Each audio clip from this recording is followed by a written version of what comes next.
Hello friends, मैं हूं आपका होस्ट विशाल और आप सबका फिर से एक बार वाल वेलकम करता हूं अपनी आज की इस नए वीडियो में। इस वीडियो में हम बात आज करेंगे कि how I score my 8 bands in IELTS, how to score minimum at least 7 bands in IELTS to move to your dream destination और कनाडा, जिसके लिए जो सबसे कम requirement that is 6 each bands. And IELTS 2023 के बारे में हम पूरी प्रिपरेशन के बारे में आज हम जो है वो बात करेंगे।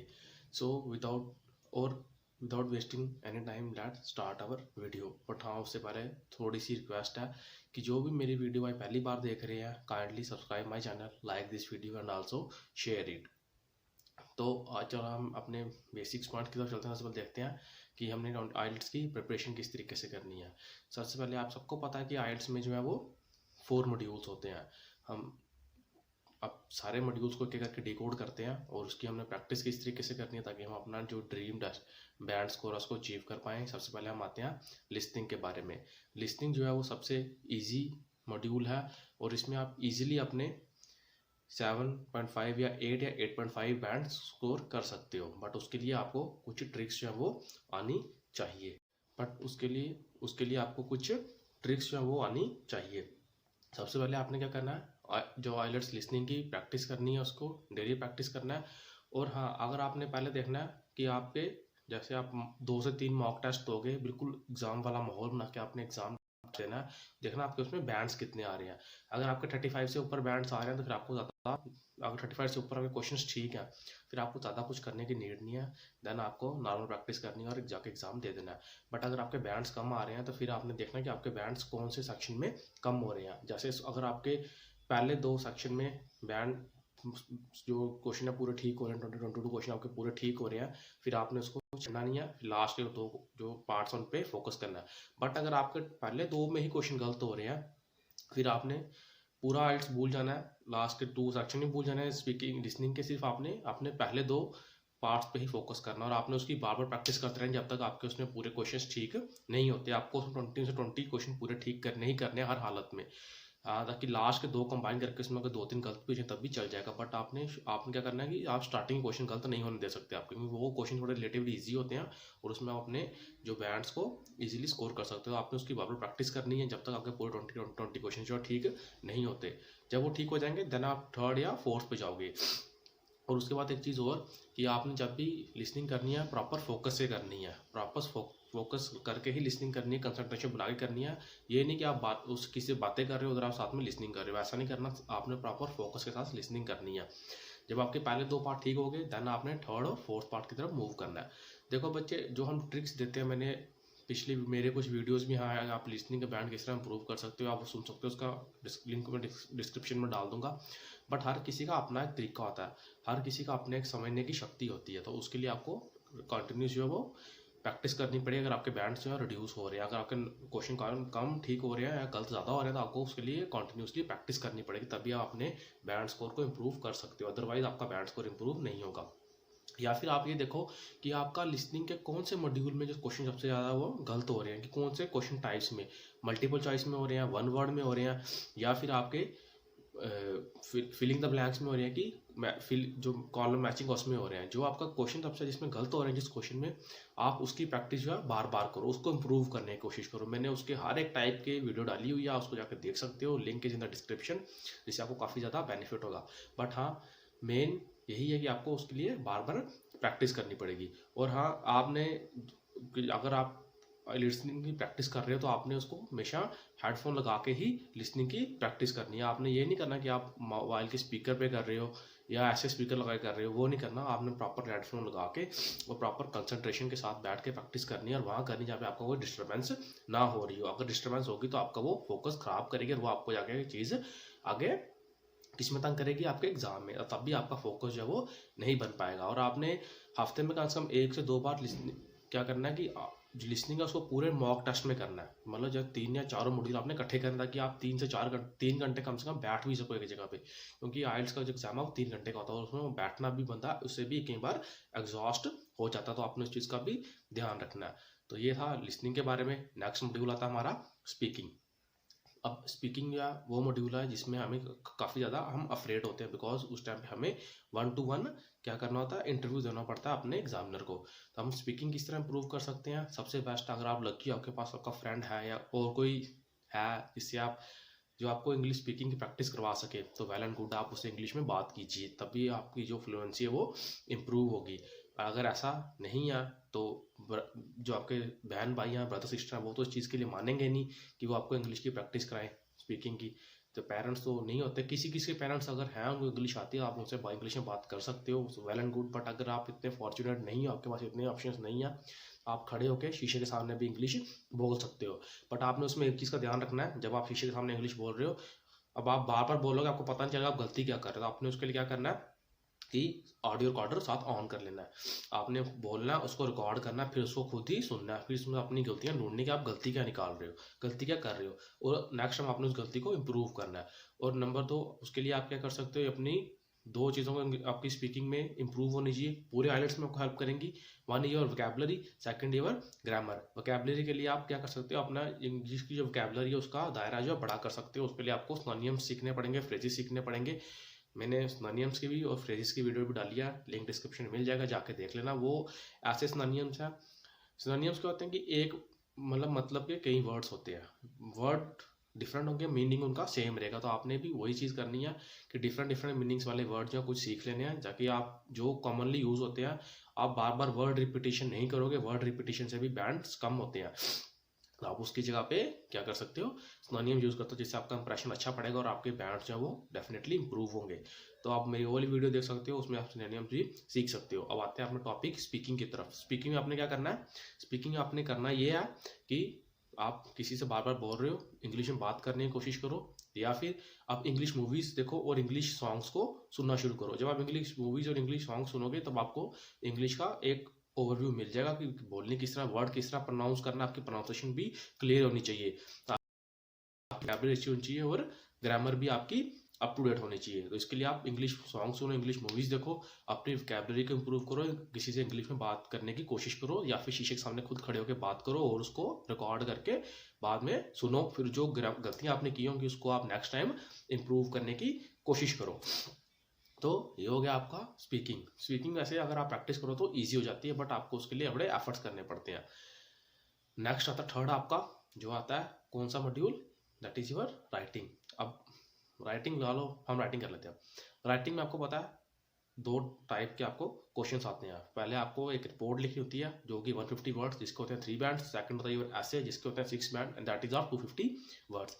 अब उसमें भी आपको राइटिंग में भी एक ही चीज़ हेल्प करेगी, वो है आपकी वोकैबुलरी और ग्रामर। उसके लिए आपको सिनोनिम्स आने चाहिए। तो आप मेरी वीडियो देख सकते हो, लिंक डिस्क्रिप्शन में डाल दूंगा, आप वो जाके 2-3 वीडियो उनका पूरा देख लो। अगर आपने वो 100 सिनोनिम्स याद कर लिए, यकीन मानो आप अपने 1 से 1 बैंड तक इंप्रूव कर सकते हो पूरे टोटल आइल्स में, या स्पीकिंग और खासकर राइटिंग में।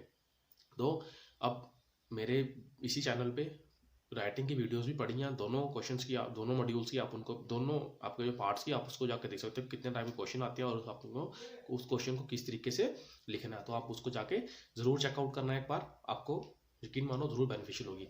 अब आपने क्या करना है, राइटिंग किस तरीके से करनी है। राइटिंग के लिए आपने सबसे पहले आपके माइंड में एक स्ट्रक्चर होना चाहिए कि ये नहीं कि आप मतलब क्वेश्चन पढ़ा और लिखना शुरू हो गए, एक आपने पैराग्राफ में ही पूरा ऐसे लिख दिया, वैसे नहीं होता। इसका कुछ स्ट्रक्चर होता है जिसको आपको फॉलो करना होता है। सबसे पहले आपने उसकी जो आपको हेडिंग दी हुई है, जो आपको प्रॉब्लम दी है, आपने उसको पैराफ्रेज करना है, फिर 2 बॉडी पैराग्राफ लिखने हैं, लास्ट में कंक्लूजन या समरी लिखनी है। तो आपको उसको लिए प्रॉपर एक स्ट्रक्चर के थ्रू जाना। वो कैसे होगा, जब आप बार बार उस चीज़ को प्रैक्टिस करोगे और आपको सिनोनिम्स और ग्रामर आपकी आती होनी चाहिए। ग्रामर में आपको टेंसेस का प्रॉपर पता होना चाहिए, कहाँ पे पास्ट लगेगा, प्रेजेंट लगेगा, कंटिन्यूस लगेगा, कौन सा हमने कहाँ पे यूज नहीं करना। और उसके बाद अपनी वर्ड लिमिट का भी पता होना चाहिए। जब आप अपनी वर्ड लिमिट के अंदर लिखोगे, करेक्टर यूज करोगे, सिनोनिम यूज करोगे, प्रॉपरली आएंगे ही आएंगे, आपका बैंड्स कोई रिड्यूस नहीं कर सकता। बट हाँ, आइलेट्स की राइटिंग इंप्रूव करने के लिए आपको पढ़ना भी पड़ेगा। आपको इंग्लिश की मैगजीन्स पढ़नी पड़ेंगी, वो वाली नहीं, प्रॉपर जिसके अंदर आपको दिया होता है कंटेंट, दिया होता है, ऐसे दिए होते हैं, या कोई टॉपिक लिखा होता है, उन्होंने वो लेख लिखा होता है, आपको वो इंग्लिश में पढ़नी पड़ेंगे, न्यूज़पेपर पढ़ने पड़ेंगे। उस जगह का आपको एक स्ट्रक्चर पता चलेगा, इंग्लिश लिखी किस तरह जाती है, इंग्लिश कैसे लिखा किस तरीके से जाता है, आपको उस चीज़ का भी ध्यान रखना है। जब आपने वो सारा पढ़ लिया, फिर आप अपनी राइटिंग को ईजिली लिख सकते हो। और उसमें यकीन मानो, अगर आपकी राइटिंग में बैंड्स 7 भी आ गए तो आपके ओवरऑल बैंड्स आ जाएंगे, क्योंकि राइटिंग ही ऐसा मॉड्यूल है जिसमें सबसे ज़्यादा बैंड्स जो है वो बच्चों के कम होते हैं, बिकॉज बच्चों को प्रॉपर तरीका नहीं होता लिखने का, और या तो उनका स्ट्रक्चर प्रॉपर नहीं होगा, सेंटेंसेस प्रॉपर नहीं होंगे, ग्रामर प्रॉपर नहीं होगी, या फिर सिनोनिम्स को प्रॉपरली यूज़ नहीं करते। तो आपने इन सबको दिमाग में रख के ही चलना है और इसी के बेसिस पे अपनी जो भी आपकी राइटिंग है उसको लिखना है। बट हाँ, वर्ड लिमिट का भी जरूर ध्यान रखें। वर्ड लिमिट आपकी एक्सीड नहीं होनी चाहिए। आप 250 वर्ड्स आप 300 वर्ड्स तक लिख सकते हो, आप 350 या 400 वर्ड्स नहीं लिखोगे वो कोई चेक नहीं करेगा। और अपने सिनोनिम्स पे खास ध्यान देना। Now last year reading module. Reading ऐसा मॉड्यूल है जिसमें बच्चों के बैंड सबसे ज़्यादा प्रोड्यूस होते हैं, क्योंकि एक बात याद रखना, रीडिंग के अंदर जो भी आंसर होगा ना वो आपको पैसेज के अंदर से ही होगा, कोई भी आंसर पैसेज के बाहर से नहीं होगा। सबसे पहले कोई भी क्वेश्चन का आंसर है वो पैसेज के आउट नहीं होगा, जो कुछ होगा पैसेज के अंदर से ही होगा। और अगर उन्होंने आपको कुछ भी पूछ लिया वो आपने अकॉर्डिंग टू पैसेज ही लिखना है, उसमें अपनी नॉलेज ऐड नहीं कर सकते। अब आपने रीडिंग करने के लिए क्या करना है, सेम कि आपका प्रैक्टिस मेन है। आपको क्वेश्चन ढूंढने आने चाहिए कि आपको क्वेश्चन किस तरह से फाइंड आउट करना है, आपको सिनोनिम्स आने चाहिए, आपको इतना पता होना चाहिए आपने हेडिंग को किस तरह लोकेट करना है, मेन वर्ड उस क्वेश्चन के किस तरह लोकेट करना है और उसको किस तरह से फाइंड आउट करना है। क्योंकि देखो, जो भी आपको ट्रिक्स देगा, टिप्स देगा, वो हर एक इंडिविजुअल का दिमाग जो है वो अलग अलग होता है। हर किसी की समझने की कैपेसिटी, लर्न करने की कैपेसिटी या उसको होल्ड करने की कैपेसिटी उसकी अलग अलग होती है। वो उसको इम्प्रूव कर सकते हैं, बट होती है अलग। क्योंकि मेरी ट्रिक्स हैं जो आपके काम ना आए, आपकी ट्रिक्स मेरे काम ना आए, बट हाँ प्रैक्टिस से हम उसको इम्प्रूव कर सकते हैं। और जो आपने ये चीज़ देखनी है कि आपको जो जिस क्वेश्चन के टाइप से क्वेश्चन गलत हो रहे हैं आपने उसकी सबसे ज़्यादा प्रैक्टिस करनी है। और जिस भी टेक्निक से आपके क्वेश्चन ठीक होना शुरू हो गए उस क्वेश्चन का आपके लिए वही ट्रिक या टेक्निक जो है वो बेनिफिशियल, आपने एग्जाम में उसी को यूज़ करना है। बट हाँ, उसके लिए आपको 2 चीज़ें करनी पड़ेंगी, फोकस और कंसंट्रेशन, क्योंकि इसके बिना रीडिंग हमारी नहीं होती। क्योंकि रीडिंग में हमें कंटिन्यूसली 3 घंटे बैठना, 2 घंटे या 3 घंटे के बैठना पड़ता है, उसमें हमारा जो है वो फिर कंसंट्रेशन थोड़ी लैप्स होना भी स्टार्ट हो जाती है। बट हाँ, आपने उसके लिए कंसंट्रेशन अपनी जो है वो प्रॉपर बना के रखनी है। अगर आपकी कंसंट्रेशन लैप्स होना स्टार्ट होगी फिर आपके रीडिंग्स में बैंड्स नहीं आएंगे। और आपको ट्रिक्स आनी चाहिए कि आपने किस तरह से उसके आंसर फाइंड करने हैं। फॉर एग्जाम्पल, अगर आपको किसी भी पैराग्राफ में लिस्ट ऑफ हेडिंग्स आई हैं, बाद में फिलअप्स है या मल्टीपल चॉइस क्वेश्चन है, तो सबसे पहले लिस्ट ऑफ हेडिंग्स कर लीजिए। जब आप लिस्ट ऑफ हेडिंग्स करोगे उससे क्या होगा, आपको पूरे उस पैराग्राफ का ओवरव्यू मिल जाएगा और आप बाकी क्वेश्चंस को easily with in few minutes कर सकते हो। बट हाँ, अगर आपने पहले क्वेश्चन दूसरे किए बाद में लिस्ट ऑफ हेडिंग्स करोगे तो आपका टाइम बहुत ज़्यादा वेस्ट होगा। आपने छोटी छोटी बातों का ध्यान रखना है। इसी के बेस पे आप भी मेरी तरह अपने ड्रीम बैंड्स को जो है वो स्कोर कर सकते हो। तो ये था, और इसके कुछ ओवरव्यू मैं आपको बता देता हूँ। जब आपने आईएलटीएस की खासकर मॉक टेस्ट की प्रैक्टिस करनी है तो कोशिश करनी है आप रीडिंग, लिसनिंग और राइटिंग तीनों इकट्ठे करो। हफ्ते में कम से कम 2 बार इन तीनों को इकट्ठे करो। उससे होगा आपकी जो 3 घंटे लगातार बैठने की भी थोड़ी कैपेसिटी बन जाएगी। क्योंकि एग्जामिनर जो एग्जाम होता है आईलेट्स का वो कंटिन्यूसली 3 आवर्स का होता है। उसमें आपको उठने के भी या उठ जान देते हैं वॉशरूम, बट आपको कंटिन्यूसली 3 आवर बैठना पड़ता है। बट हाँ, अगर आप बाहर जाओगे तो आप अपना टाइम उसमें खुद वेस्ट कर रहे हो। आपने इस चीज़ का ध्यान रखना है कि आप 3 घंटे आपके बैठने की भी कैपेसिटी हो। अदरवाइज अगर आपकी बैठने की कैपेसिटी नहीं है तो आप वहाँ पे फ्रस्ट्रेट हो जाओगे, अपने क्वेश्चन जो गलत कर दोगे। इसलिए हफ्ते में कम से कम 2 बार जब भी मॉक टेस्ट करें तो उनको प्रॉपर 3 आवर्स का ही करें। और हाँ, जब भी मॉक टेस्ट करें तो उसके लिए क्या करें कि जो भी पूरा माहौल है वो एग्जाम वाला बना के ही करें। ये नहीं कि आप दोस्तों को भी बैठे हो, वो उधर बातें कर रहे हैं, आप कोई साथ में बियर पी रहा है तो आप उधर मॉक टेस्ट दे रहे हो ना। जब आप बैठे हो you should be one in the room and with proper headphones, then you will do your listening, proper silence, you do your writing and in proper silence you have to write, ताकि आप अपने जो आपको माहौल या जो environment examination centre मिलेगा आप उसको रेप्लिकेट कर सको पहले ही अपने मॉक टेस्ट में, जिससे आप उसके थोड़े से हैबिचुअल हो जाए, ताकि जब आप जाओ एग्जामिनेशन सेंटर में आपके ऊपर कोई भी मेंटल प्रेशर ना हो और आप उस इन्वायरमेंट में घबरा नहीं जाओ। आप उसमें ईजिली बैठो आराम से और अपना एग्ज़ाम जो है वो दे दो। तो ये हो गया। अब आती है कि मैंने अपने बैंड्स किस तरह से स्कोर किए थे। देखो बच्चे, बैंड स्कोर है वो किस तरह अचीव किए टू स्टडी अब्रॉड या कनाडा के लिए। देखो, मैं जिस स्कूल से पढ़ा हूँ वो था तो इंग्लिश मीडियम, बट वहाँ पे इंग्लिश बोलनी कंपलसरी नहीं थी। वहाँ पे आप अपनी लैंग्वेज या हिंदी में भी बात कर सकते थे। तो इसलिए मेरा भी इतना कोई अच्छा होल्ड नहीं था इंग्लिश के ऊपर। और उसके बाद मेरा जो फ्रेंड सर्कल था वहाँ पे भी हम अपनी लैंग्वेज में बात करते थे, हिंदी में बात करते थे, इंग्लिश में बात करने वाले ऐसे कोई खास फ्रेंड्स नहीं थे, सारे अपनी लैंग्वेज में बात करते थे। उससे क्या था कि मुझे भी पहले इंग्लिश बोलने में थोड़ी सी हिचकिचाहट होती थी या इतना मैं गुड फील नहीं करता था, बेटर फील नहीं करता था। बट जब मुझे आइल्स करनी पड़ी तो फिर मुझे पता लगा कि मुझे इंग्लिश तो नहीं, तो उसके लिए मैंने कुछ ट्रिक्स लगाए। जैसे मैंने अपने आइलेट्स के ड्रीम जो बैंड्स हैं वो किस तरह अचीव किए। मैं जब आइलेट्स मैंने की था उस टाइम में मैं जॉब करता था, तो मैं जब जॉब करता था तो फिर मुझे उस टाइम पे अपनी शिफ्ट्स को थोड़ा चेंज करना पड़ा। मैंने अपनी नाइट शिफ्ट लगाई ताकि दिन मेरे पास फ्री हो, और मैंने क्लास भी ज्वाइन की। मैं डेली एक रीडिंग, एक लिसनिंग और अल्टरनेट डेज पे स्पीकिंग और राइटिंग क्लास में करता था, और घर पे आके रीडिंग, लिसनिंग और राइटिंग डेली घर पे करता था। उससे क्या हुआ कि मुझे पता चला मेरी गलतियाँ क्या थी, मैंने उनको आस्ते आस्ते इम्प्रूव करना स्टार्ट किया। जैसे कि मैंने आपको बताया कि जो क्वेश्चन टाइप मेरे गलत होते मैं ज़्यादा उसकी प्रैक्टिस करता था और उसमें अपने आप को मास्टर करने की कोशिश करता था।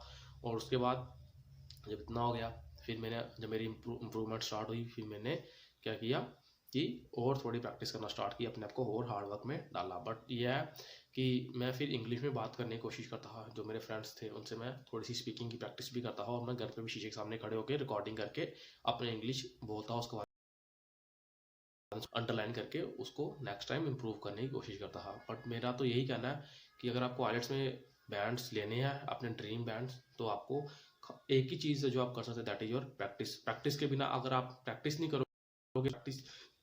करोगे, डिसिप्लिन से प्रैक्टिस नहीं करोगे, कोई भी ट्रिक या कोई भी टिप ऐसे नहीं जो आपके बैंड दिला दे आपको। सीधी सी बात है, ये यूट्यूब पे या जितने भी आपको मिल जाएंगे बोलने वाले, ये सिर्फ फजूल की बातें हैं कि आप अपने बिना प्रैक्टिस के भी बैंड्स ले सकते हो खाली ट्रिक्स के तौर पे। ऐसा कुछ नहीं है। ट्रिक्स या टिप्स या स्ट्रेटजीज तभी काम आती है जब आप उनको प्रैक्टिस में लेके आओ। अगर आपने उस टिप्स के साथ आपने प्रैक्टिस किया, आपको बैंड्स इजीली मिल जाएंगे। बट शर्त है कि आपने उसके लिए प्रैक्टिस की भी होनी चाहिए ना, उसको आपको टिप या ट्रिक वो लगानी आनी भी चाहिए। आप सीधा एग्जाम में सुन के जाओगे, एग्जाम में आपसे ट्रिक नहीं लगेगी। आपको उस चीज़ को पहले, उस ट्रिप या उस स्ट्रेटजी को मास्टर करना है घर पे बार बार प्रैक्टिस करने के बाद। और practice makes the man perfect, ये आप सबको पता ही है। तो आपने क्या करना है, अपने ड्रीम्स के लिए थोड़ी सी मेहनत भी करनी है। मैंने अपने ड्रीम बैंड 25 डेज में ले लिए थे। 25 डेज तक, 30 डेज में मैंने एग्जाम दे दिया था, और 15 डेज में मेरा रिजल्ट आ गया था। मैंने एक ही अपने अटेम्प्ट में अपने बैंड्स को अचीव कर लिया था। पर उसके लिए दैट इज एक चीज़ की थी, that is your hard work. मैं डेली मॉड्यूल अपनी प्रैक्टिस करता ही करता था। हाँ, अगर कोई बच्चा है जिसको हो सकता 40 डेज लग जाए, 50 डेज लग जाए, डेज लगना कोई बुरी बात नहीं है। बट हाँ, अपने डिसिप्लिन और अपनी डेडिकेशन नहीं छोड़नी। आपने अपनी डेडिकेशन के साथ प्रैक्टिस करते रहनी है। अगर आप अपने डेडिकेशन से प्रैक्टिस कर रहे हो, फॉलो मी, यकीन मानो आप अपने बैंड्स को अचीव जरूर कर लोगे। अगर आपके अंदर डिसिप्लिन नहीं है, डेडिकेशन नहीं है, आप बैंड्स नहीं ले पाओगे। जिस मर्जी एग्जामिनर के, जिस मर्जी टीचर ट्रेनर के पास पढ़ लो, नहीं होगा।